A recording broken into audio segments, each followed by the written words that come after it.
Wait lang ha, titignan lang ako. Okay, eto, basahin natin.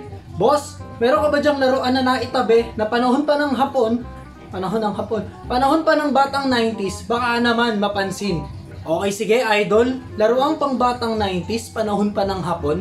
Alam nyo kasi, meron pang mga ano ngayon pwede pa nating mabili yan sa mga palengke, available pa yung mga ganyan, tulad ng laruang tarumpo. Text, meron pa rin. Pogs, meron pa rin. Yung laruang sipa, meron pa rin. Ano pa ba? Yun ang ata. Goma, meron pa din. Tirador, meron pa rin. Diba? Pero yung nasa loob ng box na to, sakto yung request mo sa akin. Wait lang.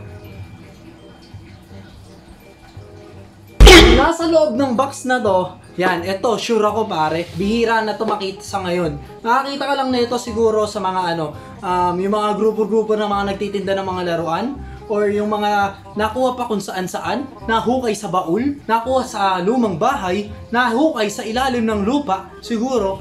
Etong laruan na to, doon na lang to makikita. Bihira ka na talaga makakita sa ngayon nito, or bihira ka na makakabili nito sa tindahan, sa palengke, o sa tapat man ng eskwelahan. Or kung mayroon man siguro, mga bagong version na yon. Pero etong ipapakita ko sa inyo na pang batang 90s na laruan pare.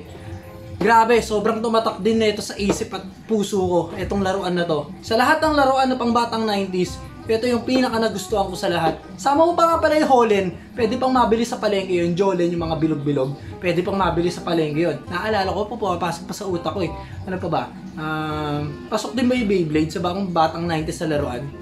Hindi, 2000 pala lumabas yun. So, eto na, tignan natin ang request ni Hindi ito yung laruan na to, nandito naka-display yan. Yung nasa loob ng kahon, yung sabi ko sa inyo na special, na ipapakita ko sa inyo ngayon. Let's go! Ready na ba kayo?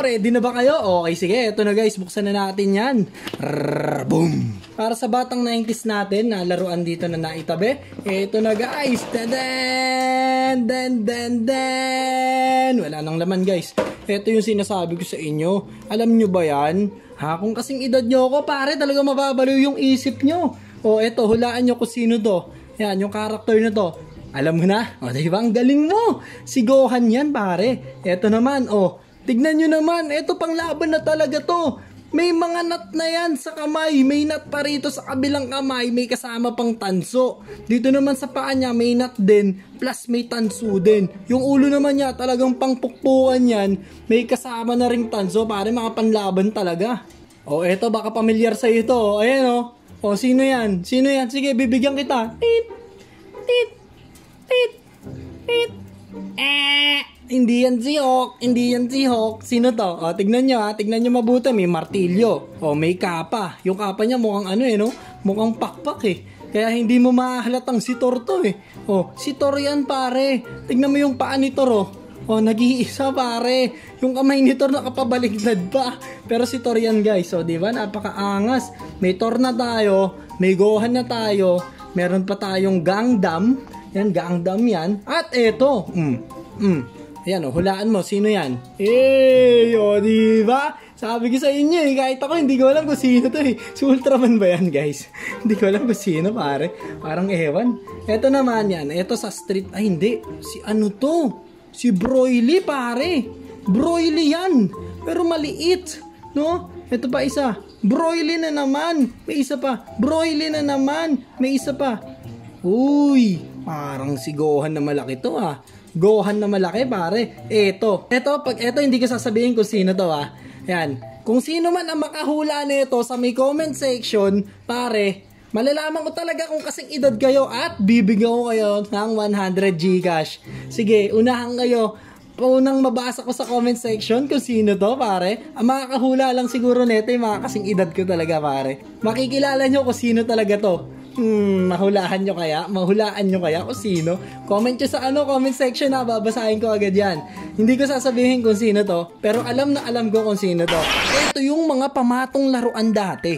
Yung usong-usong laro dati na kung tawagin ay tanching. Kung kayo para inabutan nyo yung laruang tanching, apir tayo dyan. Apir tayo dyan. Pag inabutan mo yung laruang tanching talaga. Etong mga to, yan, bago na to Sa Japan Surplus ko nakuha yan. Bago na to. to. Pero ito pare, ito talaga yung mga laruang 90s pare. Ito yung hindi ko naman to naitabi na mga laruan ko pa dati. Nabili ko lang din to nung mga bandang 2020 ata. Pa-pandemic pa lang nung nabili ko to. Nakita ko siya sa FB, tapos minessage ko na siya agad. Ito yung mga yon pare. Yan, may mga maliliit na version.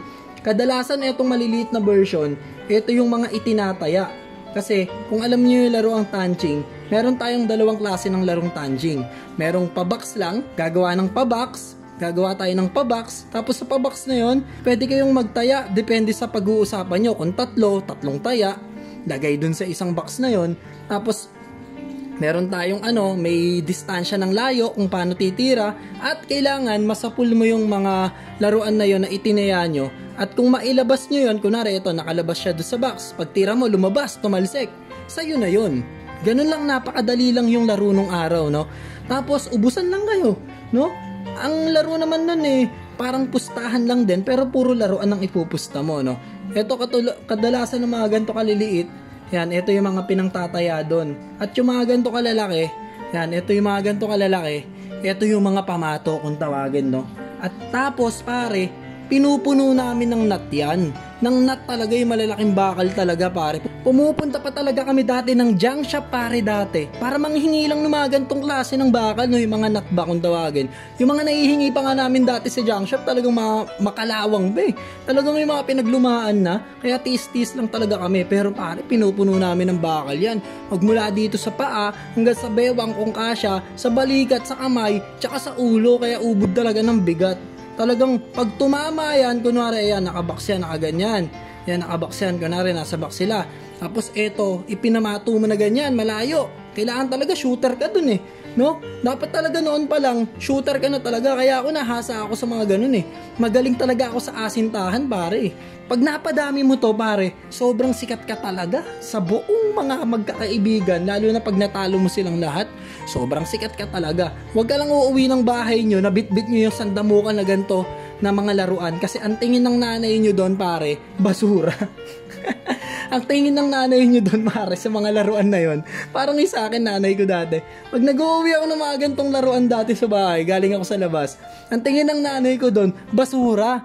Pare, pag nakita ng nanay ko yun talaga, susunugin niya yun on the spot, pare. Kung kayo itatapon niya, kaya pipingutin niya ako, sabihin niya kung saan na naman ako. Kung saan ka na naman nagpunta. Laro ka ng laro, hindi ka mag-aral. Laro ka ng laro, ang dungis mo na. Hindi naman ikaw naglalaban ng damit mo. Ang dami, pare, ang dami sinasabi ng nanay ko. Comment nyo dyan sa baba kung ano yung experience nyo sa laruang pamato, guys. Diba? Grabe. Kaya ito, itatabi ko to for keep sa akin to. Sobrang memorable sa akin ng mga gantong laruan. Kaya talaga, kung ikaw meron ka nito, napapanood mo ko, bentahan mo ko, guys, bibiling ko talaga sa'yo. So, yun lang, guys. Ano lang to, mabilisan lang to Itong video na to para sa inyo, may nag-request lang din kasi. So, yun lang. Maraming salamat, pare.